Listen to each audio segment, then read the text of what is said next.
want to know what she's allowed to do halachically and how she can solve the situation. The options Shayna can choose from are from 1. To have the surgery and take out the IABP, 2. To leave the IABP and sedate him so he'll never wake up, or 3. Take the IABP out and medicate him until he's no longer with us. Sorry. The first question that was asked was whether or not she's allowed to prove one of these options. After looking at numerous sources, we have found that Shayna may only approve of option A, which lets Leib live for the longest amount of time. Option A consists of having the bypass operation.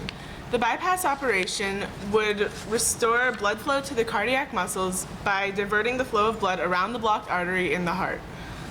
Having the bypass operation would mean that there's a 25 to 30% chance of Leib's death during the operation. That also means that there's a 70 to 75% chance of him surviving the operation. Also, if he survives, he will have a 60 to 70% chance of living out his full lifespan. We believe that our highest priority is to save Leib's lives.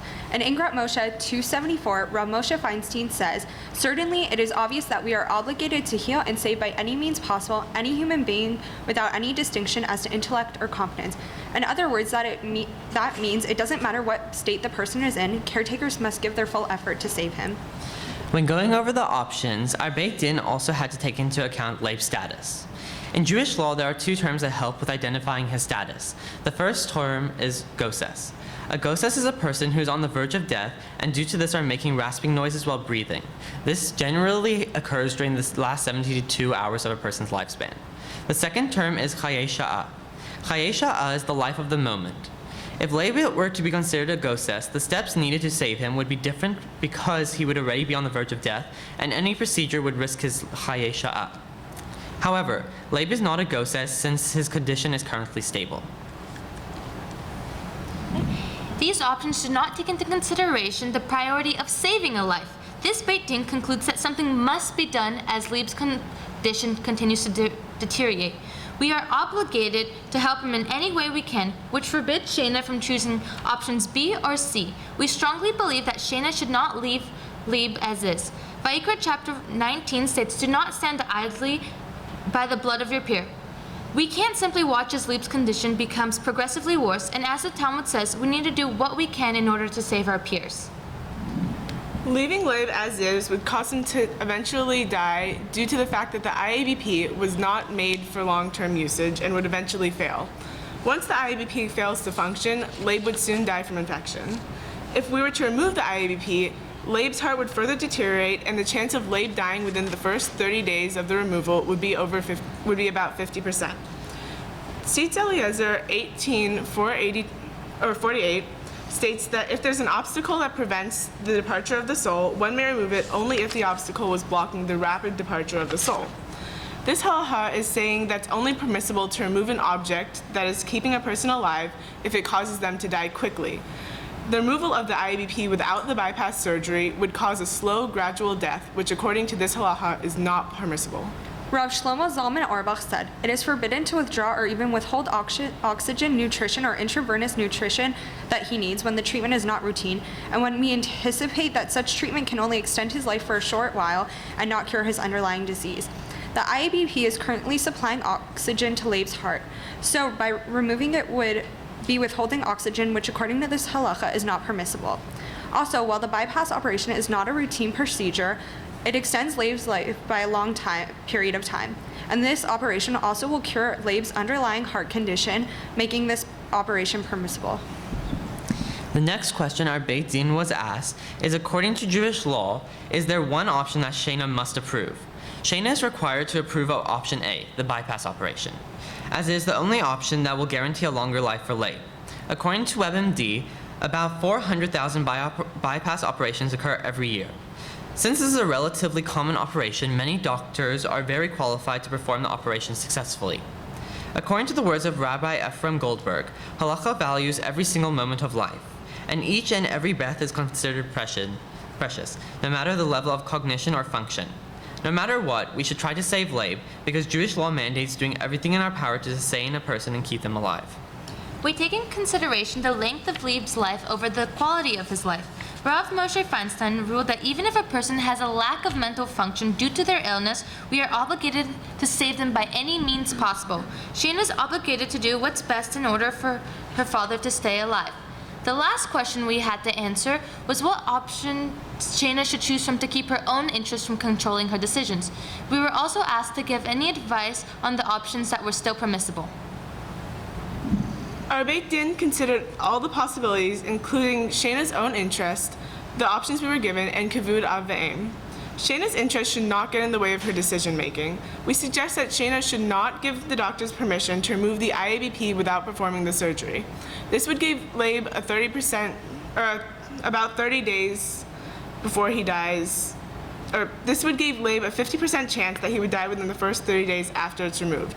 Risking his life is not a game we want to play. If Shayna were to consider her own interests instead of her father's needs, she would be disrespecting her father. Shayna has to consider kivud av v'em. Kivud av v'em is discussed in Devarim 5:16 when it says, "Honor your father and mother as the Lord your God commanded you." This makes it that Shayna's responsibilities are to care for her father, especially under these difficult circumstances. Her decision-making should be based on concern for preserving her father's life and alleviating his pain. We understand Shayna's struggle in trying to keep her father alive and well. By whatever means, we hope she finds comfort in our ruling. We have looked into all the possibilities when finding the best possible solution in order for Shayna to feel that she made the right decision. As a result, the Beit Din of Tarbut v'Torah has concluded that Shayna should use the bypass operation to extend Leib's life. Thank you.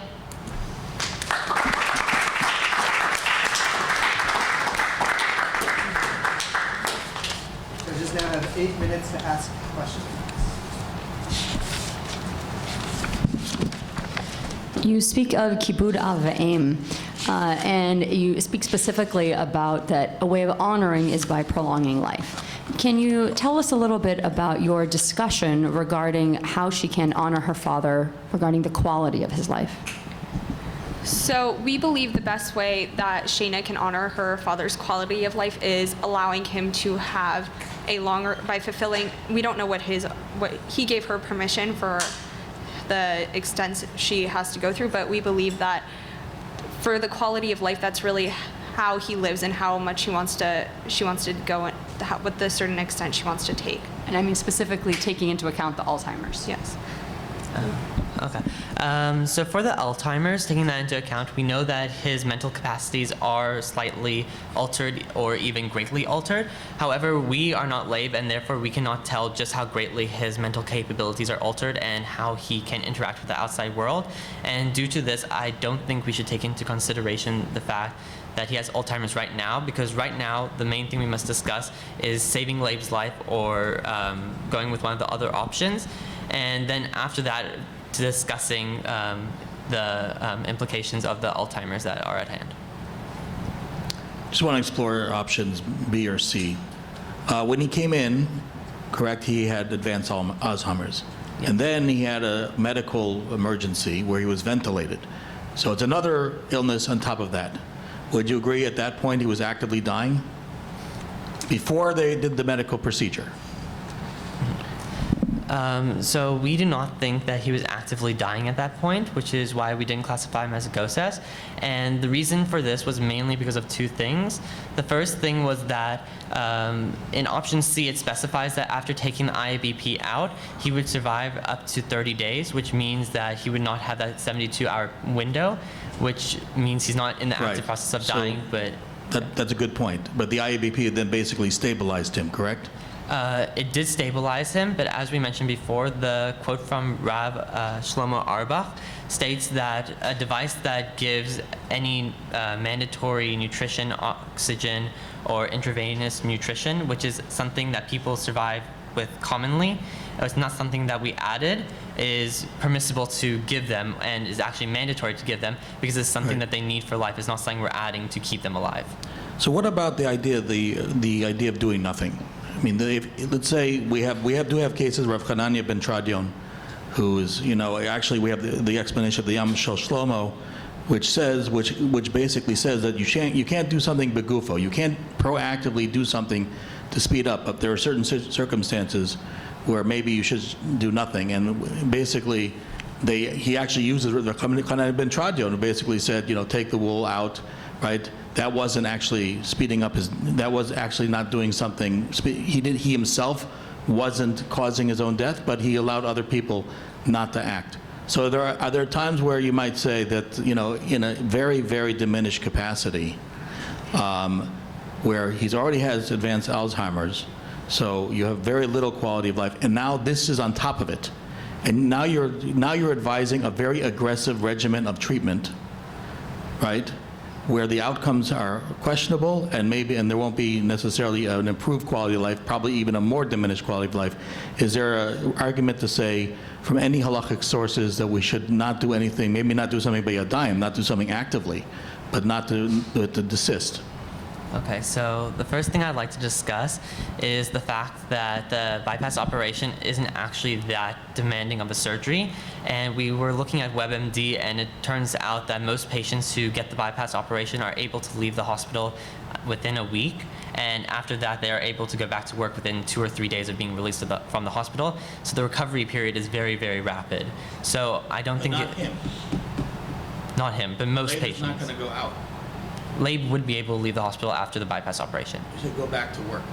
No, yeah. I'm just In saying general. that in general, Most people. they're able to recover so quickly that after a day or two, they're able to go back to work from getting this operation. So it's very, very rapid recovery. Leib, of course, wouldn't go back to work. He would stay home. You're saying it's basically accepted. Okay, I see what you're saying. Yeah. So it's not that much of a risk, and there is a fast recovery. So after he leaves the hospital, the main factor that would be affecting him would just be the Alzheimer's and not the heart problem. Is your supposition that if Leib could either answer coherently, which he can no longer do, or if he had given Shayna a very specific instruction before he descended into Alzheimer's that he does not want to have extraordinary measures taken, which is a common phrase in end-of-life issues, would that have affected? Would that have affected your decision? In other words, is your supposition that a reasonable person would say that in this case the surgery is what I would want, and is Shayna deciding that on her father's behalf, or is there room to say that a reasonable person would say that in some ways not taking extraordinary measures might in fact be the more merciful route here? If it was Leib's wishes to not take extraordinary measures, then we discussed that Shayna should go with what he wishes, because that is honoring her father and honoring what he would like for himself. With that, we believe that she should honor her father and really go with whatever he suggests. So in the absence of specific instructions, you're making the assumption that Leib would want the surgery? Yes. Rabbi, follow up, Rabbi Baum, Yeah. Rabbi David, sorry.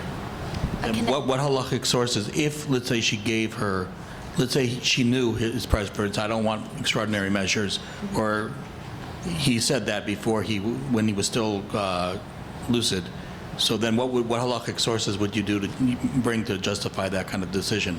Okay, so Rabbi Dr. Baruch Brody, in taking issue, page 263 of the Jewish Casualty on Suicide and Euthanasia, says that we should listen to the patient and can give surgery, risky surgery, if it's to save his life, if he asked for it. Well, what if I don't want it? If he says he doesn't want it, or if he says he wants it, we have to listen to the patient. If he said it before he started deteriorating. Yeah. So the source does specifically state that we must listen to the patients and we cannot go against their wishes. What's the source that Rabbi Brody quotes? What's the source of Gemara or Risha that he's drawing? He may not be drawing anything. I'm just asking you. Right. The source that he's pulling on, yeah, it doesn't state that he's pulling on any sources. Yeah. Thank you very much. Thank you. Thank you.